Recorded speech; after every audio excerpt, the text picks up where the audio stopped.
For the first time ever, Saudi Arabia is all set to participate in the Miss Universe pageant.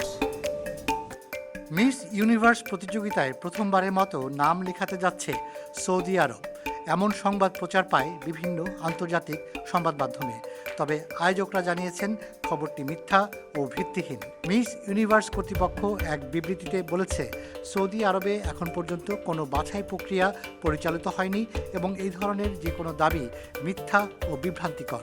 গত 24 March Saudi আরবের model queen Rumi আল Qahtani এক Instagram পোস্টে দাবি করেছিলেন দেশটির ইতিহাসে প্রথমবারের মতো মিস ইউনিভার্সে প্রতিনিধিত্ব করছেন তিনি। আল কাহতানি ইনস্টাগ্রাম, ফেসবুক এবং টিকটক সহ অন্যান্য প্ল্যাটফর্মে শেয়ার করা সোশ্যাল মিডিয়া পোস্টগুলোতে লিখেছিলেন, মিস ইউনিভার্স প্রতিযোগিতায় অংশ নিতে পেরে তিনি সম্মানিত বোধ করছেন।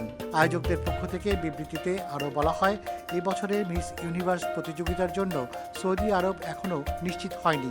সবকিছু চূড়ান্ত ও কমিটির অনুমোদন না হওয়া পর্যন্ত সৌদি আরব অংশ নিতে পারবে না।